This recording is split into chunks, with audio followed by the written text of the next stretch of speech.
done it! They have gone back-to-back for the second year in a row! They have What won the is up, Stanley Cup! everybody? This is the second episode of the Loose Pucks, and I am joined by my lovely, beautiful co-host, Mr. Milkman, and we have a special guest today, Mr. Connor Smith, big Tampa sports fan, also the host of the Fairway Heaters podcast. Go check it out. How are we doing today, boys? Doing great. Great day. Great weekend. A lot of football on today. Not for you. We'll get into that later, but we're talking about the Bolts right now. But wow, we are going to be getting into yesterday. Mm-hmm. Ouch. Okay. Connor, well, this is personal between me and him. You'll hear it later. I'm sorry you had to witness that. Okay. It's all good. Yeah, I'm doing well, guys. Thank you so much for having me. I'm excited to be on. I'm excited to finally share some Bolts opinions, knowledge, and feelings that I have so far in this 2021-2022 campaign. Absolutely. So let's jump right into it. Unimpressive start. The Bolts go 2-1.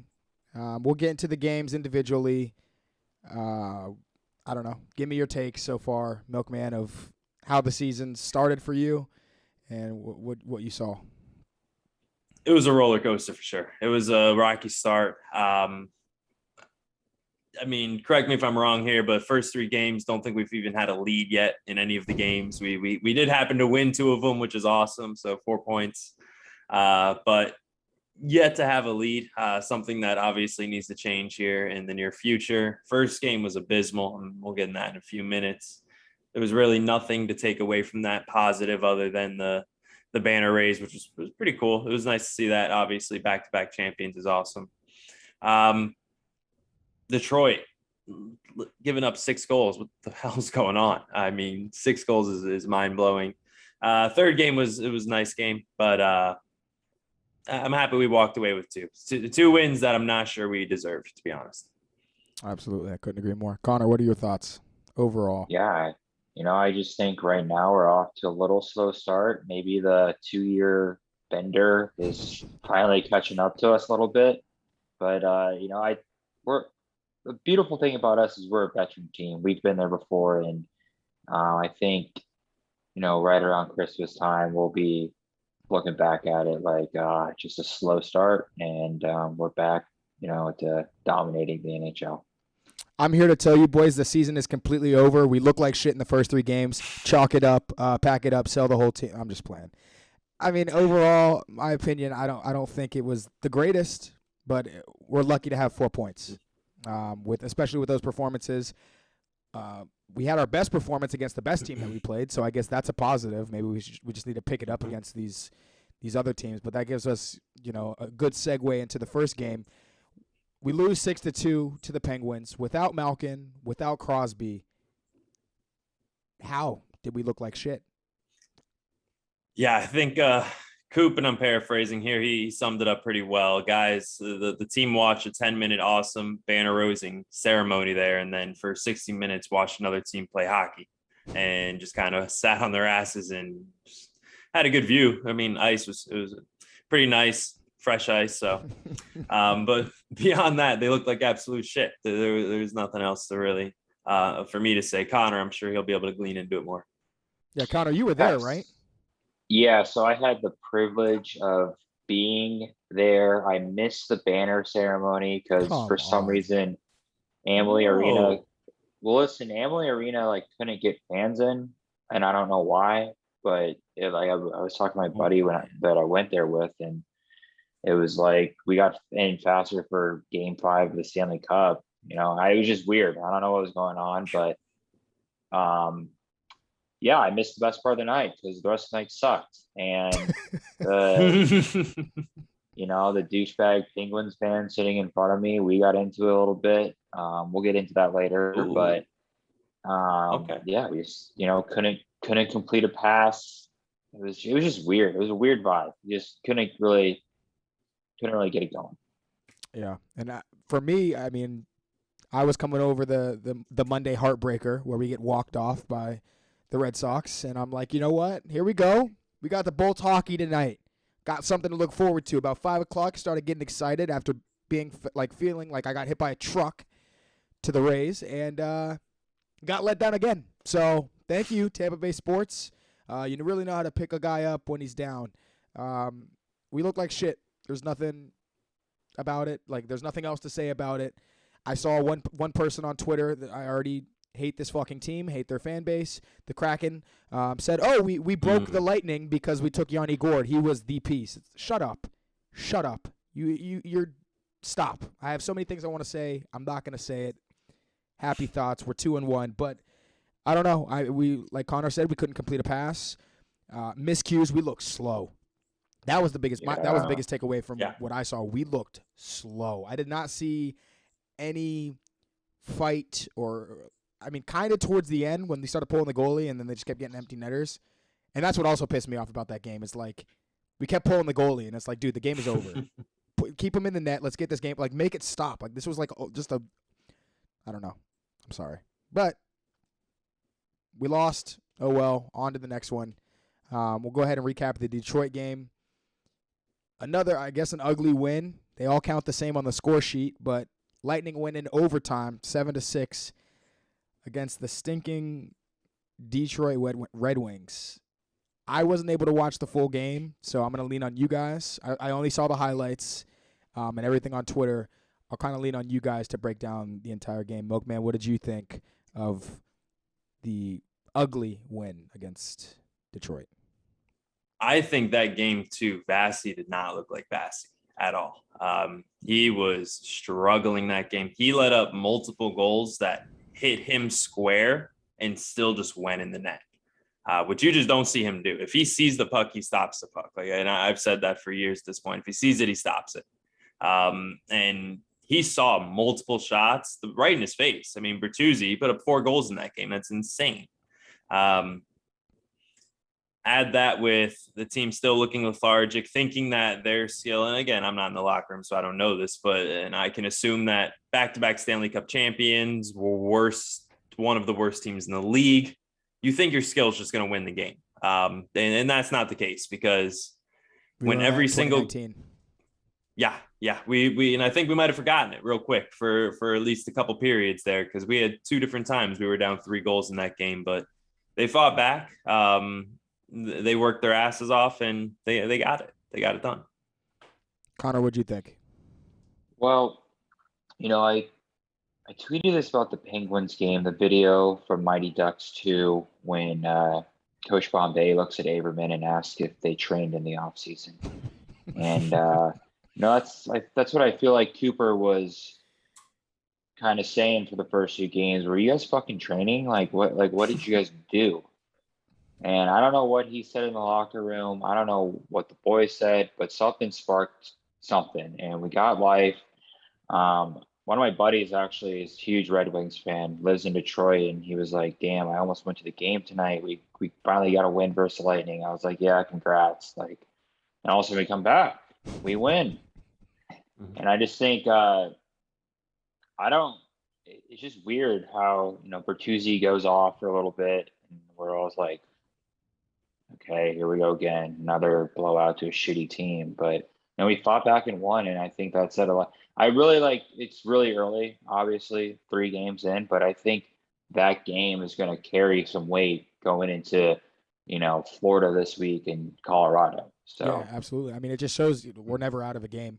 It takes a couple quick turns, and we're back in a game. So seeing the highlights, I'm like, I knew we won the game, right? But I'm like, I see the bottom ticker on the highlights, and it says 6 minutes left. And even though I know the result, I still didn't expect us to come back, and we did. Somehow, some way, that was crazy. So glad we could squeeze out, 2 points there. Congratulations to the Red Wings for picking up a point against the Lightning. I think that's probably their first point. I saw a tweet. It was pretty funny. It was like, could you imagine if we still had that winning streak versus the Red Wings, and that's how they lose it? That was it. No, and that's how the Red Wings they lost to keep the streak going. But yeah, it was such a weird game. But that team, man, they'll put us through so much, and still come out on top. Did you guys have doubts? Like, Kyle, Milkman, did you think that you like we were gonna lose it watching it live? Like, did you have any hope that we were gonna? Dude, I contemplated turning the game off. Seriously, like I actually went and I turned the game. I didn't contemplate. I did it actually. I turned the game off for like a solid 10 minutes and then looked back at the score and saw we were in it and turned it back. Of shit. I know. It's bad. It's bad. You're a piece of shit, Milkman. Apologize. It was late. I was tired. And we were getting our asses whooped, and I was tired from the first game, and then it looked like that the second game, and I said, you know what, screw it, I'm going to bed. And then I turned it back on to see that happen. But yeah, it was. So did I give up hope? Yeah, I actually gave up all hope. I gave up all hope. Connor, were you like this scumbag here? Did you turn it off with 6 minutes left? Well, I was watching the Bucks game because I'm also a pretty psychotically big Bucks fan as well as Lightning. Mm-hmm. So I was just kind of following along on my phone. And then when I saw the score, I was like, oof, not going to check this one for a while. Tom can bring my happiness for tonight. But yeah, no, I usually don't. That's the thing though. I usually, when I'm watching the games, like I'll never turn it off. It's just because I know like we can do it. Yeah.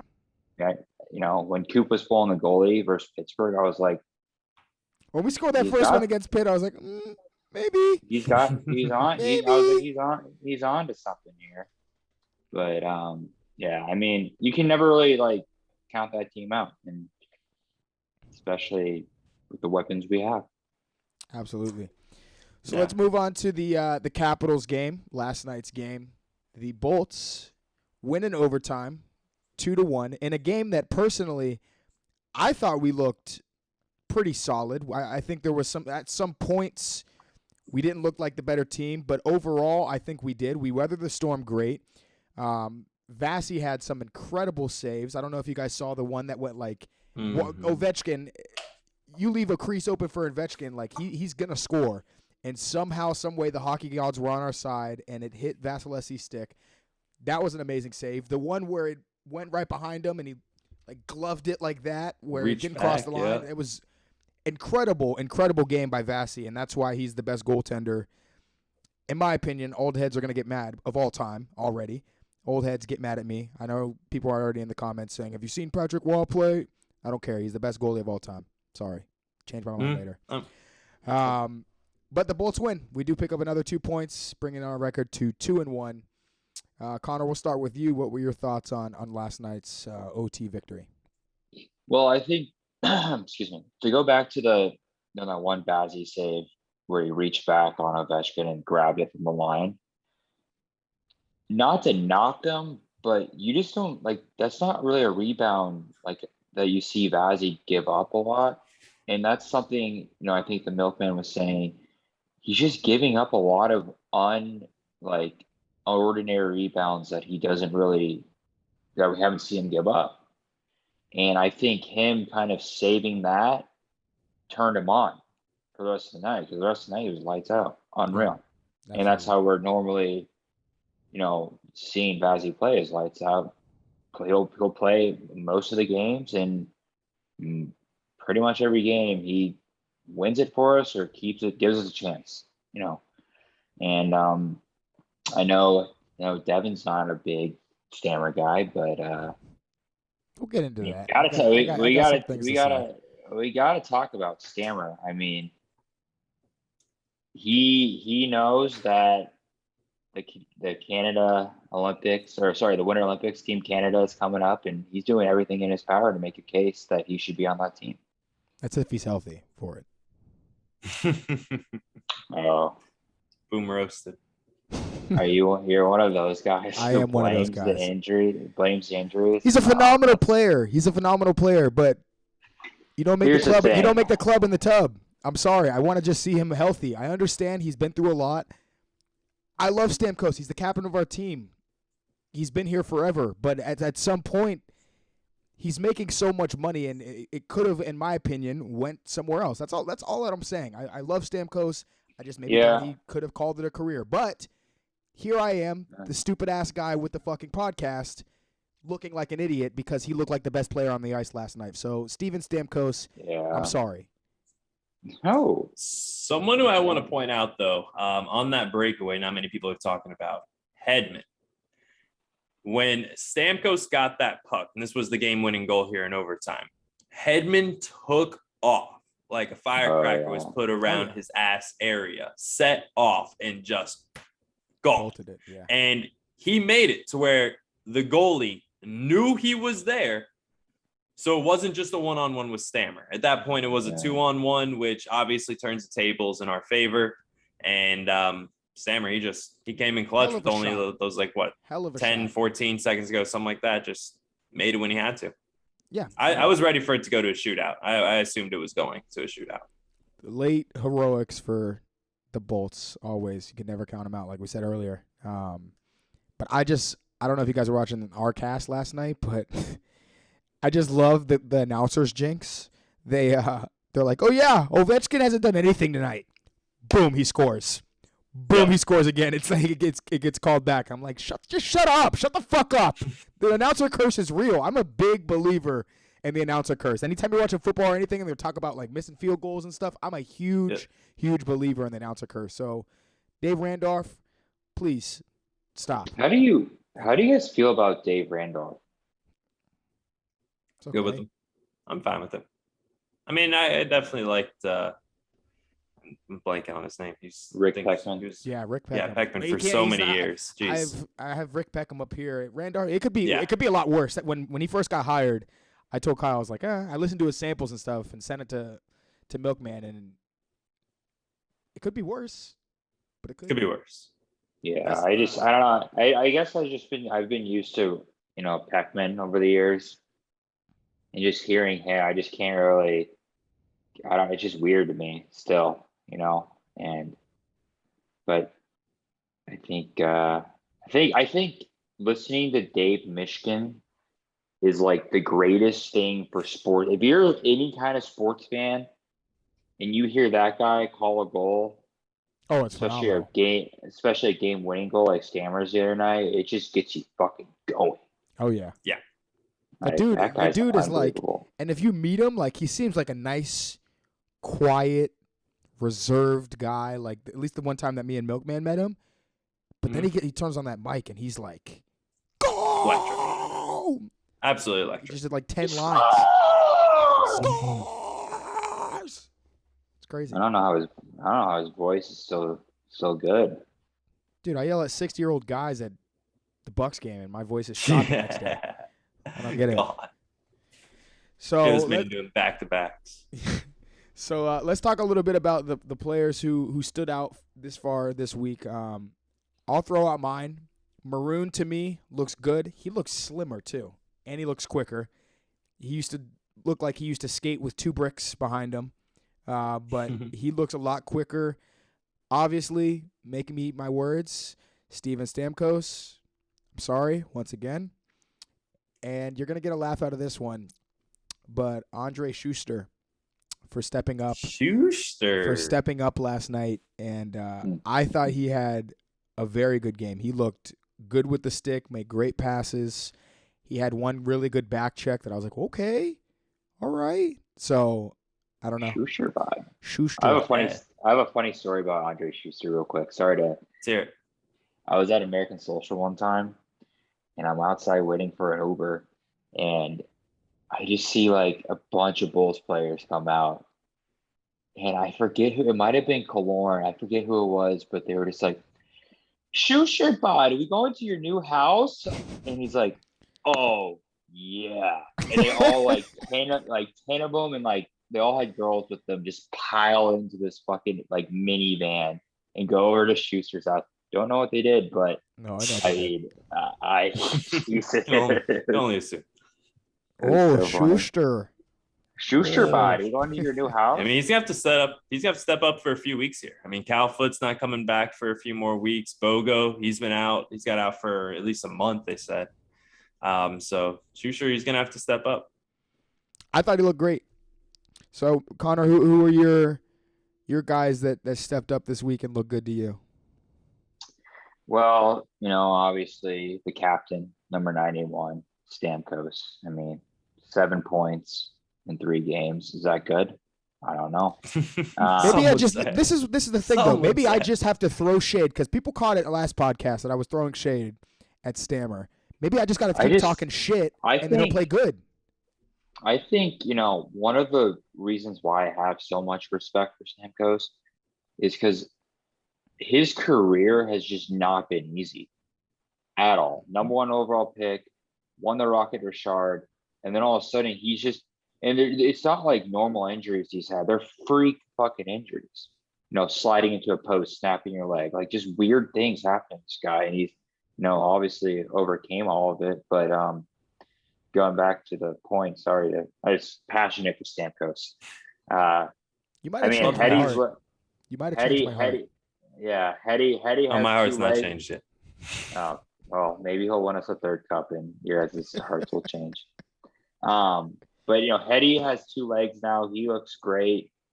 It's fun to the milkman said that when he sparked down the center of the ice on that 2-on-1 to make it a 2-on-1. I mean, this guy's gonna probably win a Norris if he stays healthy. But I would like to see Matthew Joseph kind of do more than that, kind of dump it in and skate after the puck roll, just kind of buzz around. I don't know if he's not getting enough opportunity with the puck, but he's been very unimpressive on the offensive standpoint for me. And I don't know what you guys think, but that's just my opinion about it. I mean, personally, I love his speed, but I just don't think that his role calls for that. He's a guy out there that's quick, changes the pace of the game, but he's not always the most offensive skilled guy. He's not a Kucherov, he's not a Point, he's not even a Palat. He doesn't really handle the puck like that. So I think just for his role, he's just had to move up due to roster moves. I don't think that he's right. our best option. No, but I mean, due to circumstances, he's just been put in situations. I think he's improved from where he was when he first got called up. I'll tell you that. I've seen major improvements. To not be able to stay on his skates. He was on the ice the entire game. He was literally on the ice every single time. And I never really realized it until Milkman pointed out. He's like, I was like, oh, I like Matthew Joseph, because I'm light-skinned. I always cheer for the light-skins, in the NHL. I got a soft spot for him, so I'll defend him to the death of me. But he put it out. He's like, this dude can't stay on his feet. I was like, kind of right. Yeah. But now we've graduated from staying better on your feet. Mm-hmm. We've graduated. So maybe next is puck control, a little bit more creative to your game. I mean, he's still young. At the end of the day, he's still young. Yeah. And he's been forced to be put in a position where he has to play. Maybe he could have developed that a little bit longer, down in the minors, but he's here now. I get what you're saying. I think he'll continue to improve. With the amount of speed that he has, though, I think strategically that's the best thing for him to do is dump the puck and get after it, to use those wheels, get the defenders having to move their hips, turning backwards, and get them off balance.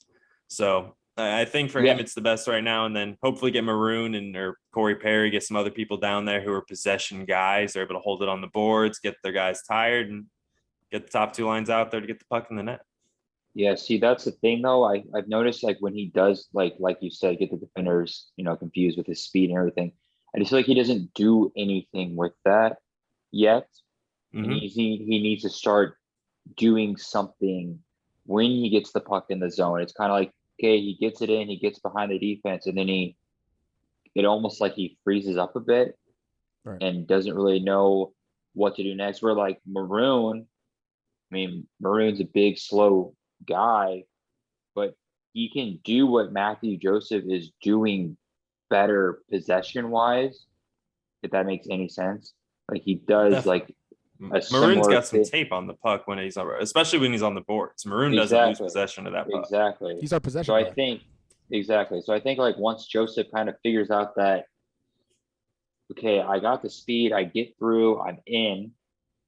Now my next step is get the puck, possess it, and make a play from there, because he kind of gets lost a little bit. I think it also he starts doing that. He's top 6 forward. Yeah, absolutely. Yeah, but he's been a 4th line guy. his whole career, he's been a fourth-line guy, and now he's put in a position where he's on the third line, and he's going to get a lot more playing time. So you can't really develop a guy if he's only getting 7 to 8 minutes of ice time in a game. Like, it's not going to work. I mean, he's getting some penalty kill too. He's doing the penalty kill as well. I'm saying previously. We can't expect previously, previously, he was not getting that much ice time. You can only do so much with the limited time that you get. Now you're forcing him to do it, and I have seen improvement, so I do have faith that he can continue to improve. Shout out to the light skins. Let's go. Love it. So we kind of already touched on the injuries as well, but we'll just recap it. Bogosian out 4 to 6 weeks.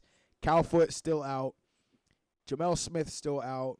I hate hockey for this reason because you never, like I said last podcast, there's like 1 or 2 beat reporters and nobody speaks about injuries. Like I feel like if you're a reporter in the NHL, you do not speak about it. Even if you know, you do not report on the injury because they're just so like disclosed about it. So I don't really know what's going on with Bogosian. I don't know. It's kind of annoying. Yeah, we just gotta wait. It's a waiting game. Like I said, Schuster, hopefully he steps up. We got pretty decent amount of depth with our forward group. So I've seen us battle through the regular season. I'm confident we can keep doing it. Yeah, 2 things. One, to go off your point, I love the fact that the NHL doesn't like throw out injuries. I think it's just such a cool aspect of that of this league is you never really know because hockey is such an easy sport to like kind of fuck on someone with because if you know where their injury is, there's a lot of ways to do that. And hold the weapon in their hand. Exactly, 100%. And then, last year we went the whole year without our, MVP. Oh my God, how could I forget? What's his name? I forgot Cooch got hurt last night too. I haven't heard anything about what his injury was. I read online, on Twitter, it's a groin injury. They have to do some. They do some tests. Coop said he doesn't really have an update, but like you said, I don't ever think we are going to get an update. So, but yeah, I'm reading groin injury, which is not good. He had the hip last year, and now the groin is probably. I don't know. I'm not a doctor, but it didn't look that great. But we did squeak out the win. Maybe we can LTIR him again and get the whole NHL mad at us. Just everyone make a big trade for like a big name and piss everybody else off. Hey, let's get Jack Keep Eichel, exploiting the rule. It's the rule. Eichel they haven't changed it. So, speaking of Eichel, did you hear he almost went to Colorado? That would have been stupid. That would have been stupid. Really stupid. They didn't. The only reason it didn't go through is because Buffalo didn't want to retain any of his salary because Colorado's in a cap crunch too. But could you imagine if Eichel went to fucking Colorado too? McKinnon and Eichel. Would they? Do you think they would split up that Landeskog, Rantanen, and McKinnon line? I don't know. Yeah, you have to. No, I think Eichel. One of those guys has to go, not McKinnon, obviously, but one of them have to go. There's no way that you can trade Eichel, a player like Eichel, without getting rid of Landeskog or Rantanen. Yeah. I put them on different lines. That's what I would do. I would, but who gets traded? Oh yeah, I see what you're saying. You have to trade one of those. Like Eichel is a top 10 player in the league. You know where I think a low-key destination that they talked about on Spin Chicklets a little bit, but I think Vegas should go after him. If Vegas is serious about winning a Stanley Cup, they should do whatever they can to get him. Because look at their fucking power play last year. Look at their power play this year and the playoffs last year. Like, it's so bad. Right. And you had a guy like that. Whew. Honestly, I think Eichel's underrated. And which is insane because a lot of people consider him a top 10 talent in the league. I consider him like top 5 to 3 talent in the league. And I think if you put him on one of the best teams, just the way he is with the hands, how smooth he is with the puck, it is absolutely mind blowing when you see that guy trying. And if you put him on a team that's winning and he puts that effort out there, he doesn't absolutely hate his environment in his locker room. I mean, there's really no ceiling for him. He's a sicko. He's a big Boston guy Like he grew up liking Boston, and that's obviously That where would everyone. suck. Yeah, if he goes there, fuck him forever. That can't Like, happen. I do like him, but fuck him forever. Did you But- see No, it? yeah. He was in the suite with all the Bruins players at the Oh I God. think it was the Not what I wanna Monday the Monday game when we lost. So Not what I want to hear. We got to take that. Just take that out of the air. We can't manifest that. I think Let's just it's change going to it. happen sometime in his career. No. Next thing. It We got is. next thing. All right, next Got to thing. change it. Something not related to hockey that I would just love to briefly speak on is Mr. Milkman's horrific college football Punches weekend. are rolling. Horrific. I'm sorry. I have to bring it up. You wanted to flex it last podcast saying, "Oh, I'm a Gator fan." Yeah, you're a Gator fan, all right. Nice win there on Saturday, bud. Emory Jones is not the answer. I think that's fair. AR-15 or go home. That's pretty much it at this point. This season, it's You a talk wrap. about AR-15 All we was got the to one do that is threw the pick to lose the game as well.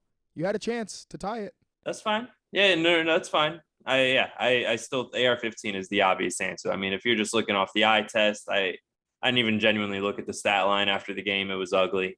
I mean, it was so ugly. Ed Ogeron got let go today, or not let go today, but at the end of the season, they mutually agreed to part ways. That was him going and to happen LSU. regardless. LSU is just everyone in the SEC is just so So- impatient. So whatever.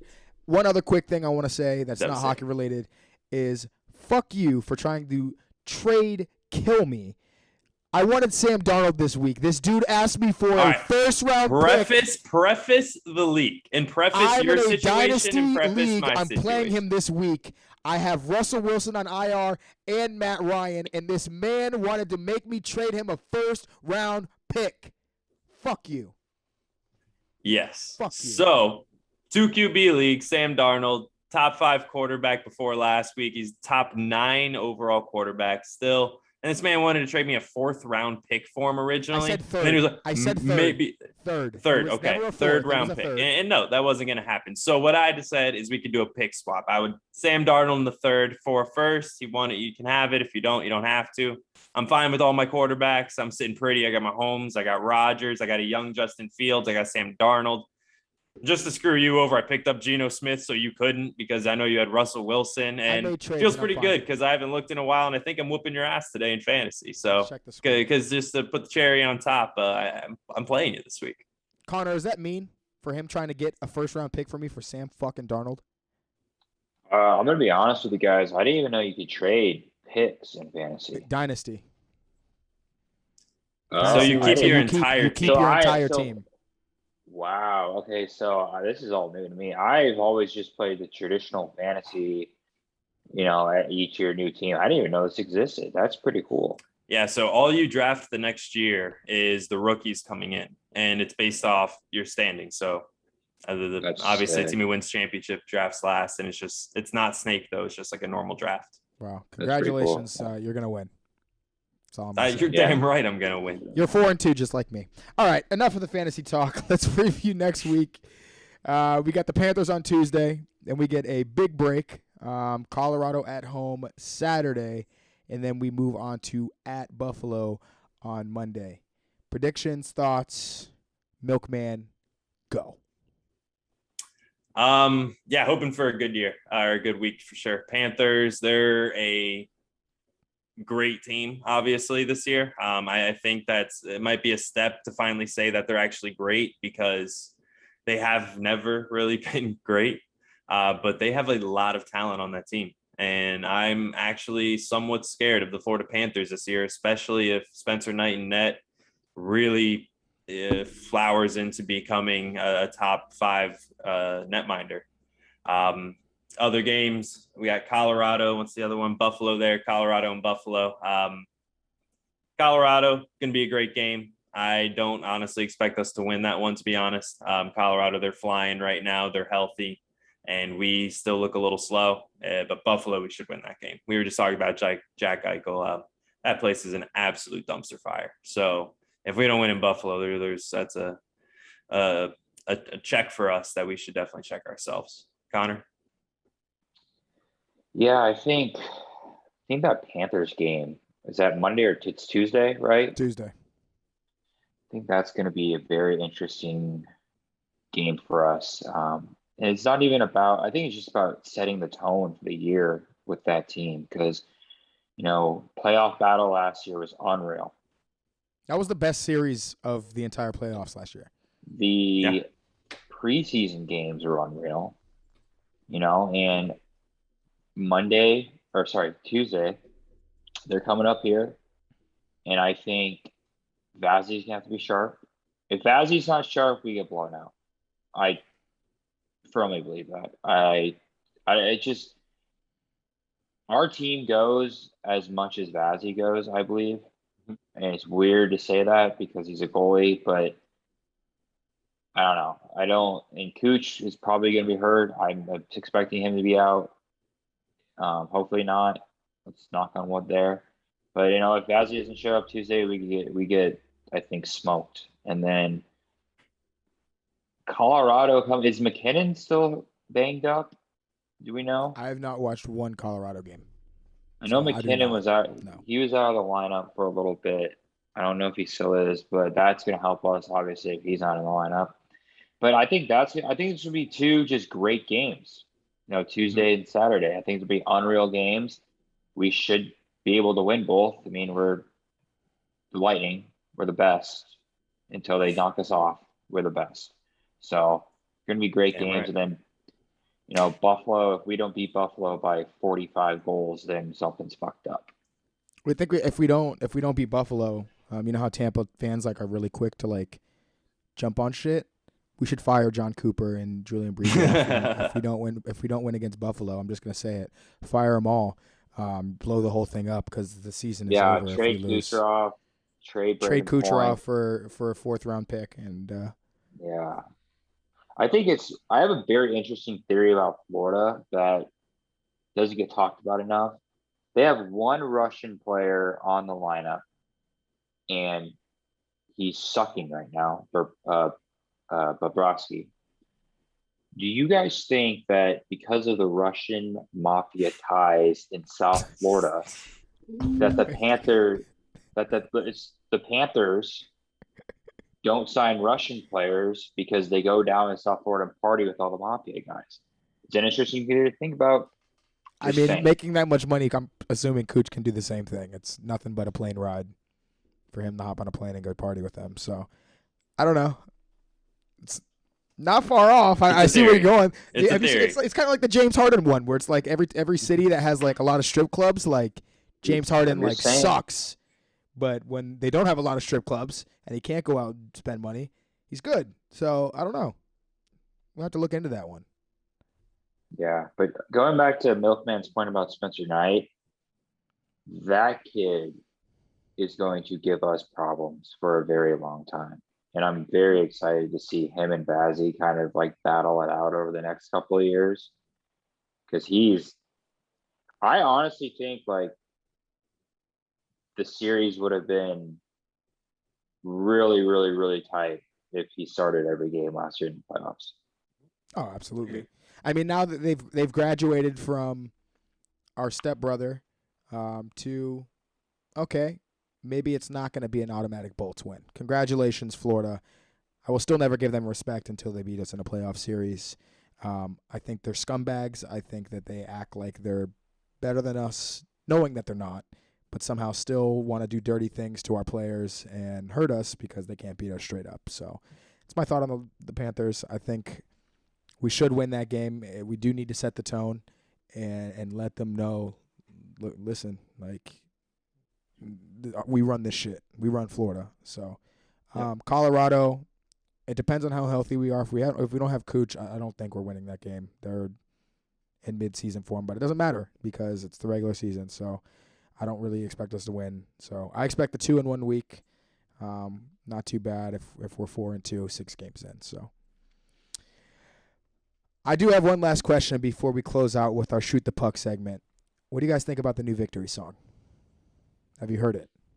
I think it sucks. It is so bad. Yeah, I looked it up. It sucks. We went from a 6-song and Win by J-Rock, Win, to probably the most legendary Lightning song that will forever be engraved into our history of Gravy Train. I mean, that song. Wow. Banger. I hated it at first, And- but it's a banger now.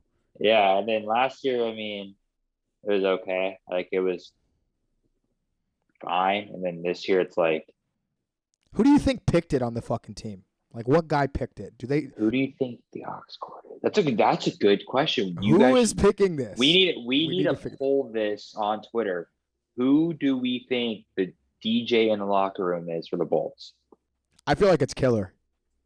But Killer knowing he has to appeal to everybody. I don't know. I swear I read about who it was, and I'm forgetting. I feel like about I've seen it somewhere before. I've seen it somewhere before that it was talked about who had the aux cord or who picked the song. Like there was someone who picked the song each year. I can't remember who it is, but it might have been Killer. Yeah, I can see Killorn being that guy, but I can also see like who was on the team and yeah, I think Killer has to like I can't really see anyone else being like some like concrete Hedman's not DJ. picking that shit. No. Fuck no. Kucherov's not picking that shit. I could have Kucherov. seen maybe Yanni doing it Yeah, I potentially. was gonna say Yanni. Was Maybe our sweet prince the DJ who snapped, and now we need to find a new fucking DJ? We Our need a sweet new prince? DJ. God, I miss I that guy. can't. But I mean, the unfortunate thing is, you can't change a song once the season Oh starts. no, I mean we're stuck with it. We're It's probably riding gonna with grow it on for me, and this I'm gonna year. actually like it. Yeah. But my Yeah, initial me too. reaction, Yeah. the song sucks. But guess what? It Terrible. gets better with. The more we keep winning, which we'll Each get a lot of fucking wins. dub. So each fucking win, it gets a Yeah. little bit better and better. So I'm sure I'm gonna completely change my take on it. But right now, it sucks. It sucks. Yeah. And whoever picked the song, you should not have the aux anymore. Thank you. Yeah, go back to Gravy Train. No, you gotta. I get it. Like you gotta do It needs it. Every, fresh. You need the fresh. You gotta keep it fresh. But Like it's been plaqued. Gravy Train has been plaqued for that it's season. On, You it's can't. on our ring. I feel you like can never can't touch bring it. Yeah. Gravy Train back. The only time you bring it back is when you're tailgating and it brings back good memories or something like that. Like that's the only time that you can bring out In pregame, fucking for Gravy sure. Train. Other than that, you gotta move on. Yeah, I respect that. That's respectable. All right. So now we hop into the shoot the puck segment. Gonna go off on our little tangents, little previews of this week. So we'll start with our guest, Mr. Connor Smith. Me first. Yes. Shoot the Go puck. ahead and shoot the puck. Give us your take. It could Can be be for the good. season. Can be bad. Good, bad. Whatever. What do you want? So I'm gonna spit it on you guys here. In my shoot the puck segment, I'm going to go on a little rant about the fans of our Tampa Bay Lightning. Oh, sorry, Dawson. That's all right. Special guest. Sorry. Hold on. Special guest. All All right. We'll start I'll with go Connor. ahead and We're go red with man. I'll do the first shoot the puck segment here. I'm not going to go with our fans. I'm actually going to go with not our fans. I'm going to go with all the outside Lightning fans. And this is more geared after the first game that we had against the Penguins. I saw a ton, and granted, this was something that it's not new to the Twitter that I've seen, but there was a ton of the Lightning or nothing that they're both their Stanley Cups were bullshit. The one where they were over the cap it was bullshit. That third line pretty much meant everything that they were on the puck. Just the amount of excuses, and they just said how tainted our cups were. It actually pissed me off a little bit because clearly there's not people that watch the Lightning. They don't know and see how good Vasi is because they don't watch him every single game in and out, game out. They don't know how good they thought Braden Point got lucky in the playoffs that he put up. Fuck no, Braden Point didn't get lucky. He is elite in this league. And if you watch him every game, you see that. And it pissed me off with a bunch of the fans. So my shooting the pucks going to pretty much everyone else who is not a Tampa Bay Lightning fan. Because fuck y'all for thinking it was tainted, because it wasn't. It was a lot of hard work, and these boys deserved it. All right, Connor, let's try this again. Yeah, sorry, my dog just had a spaz attack. She was sleeping all day and freaked out. So my shoot the puck segment. Bolts fans, give it up. Yanni Gord, Blake Coleman, Tyler Johnson, Barkley Goodrow. They're not coming back. I'm sorry, but they're not coming back.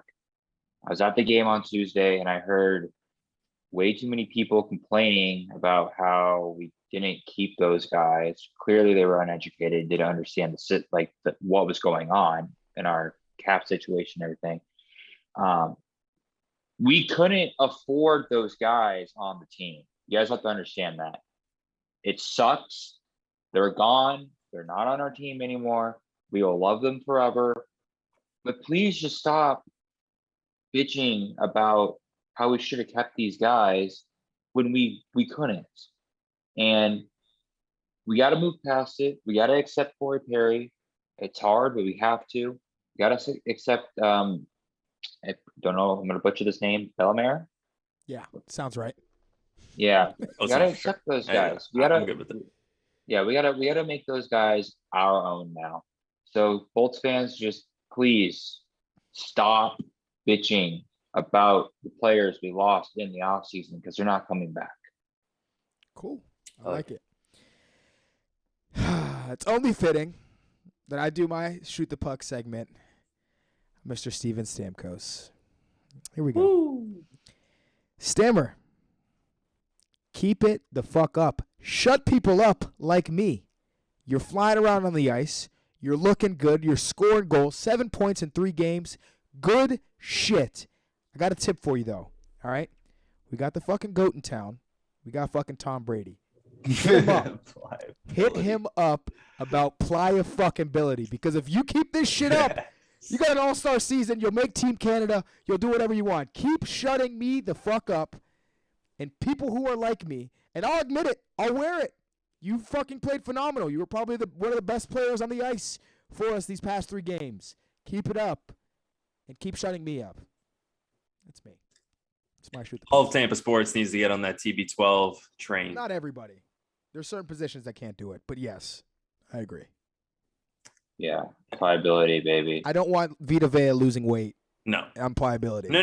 He doesn't need to lose weight, but he definitely needs those muscles to be pliable. He still needs that pliability factor, and he needs that good diet. He needs that avocado ice cream, bro. True. This is true. And that avocado tequila when you win championships. So. Absolutely. Yeah. Also, real quick, sorry.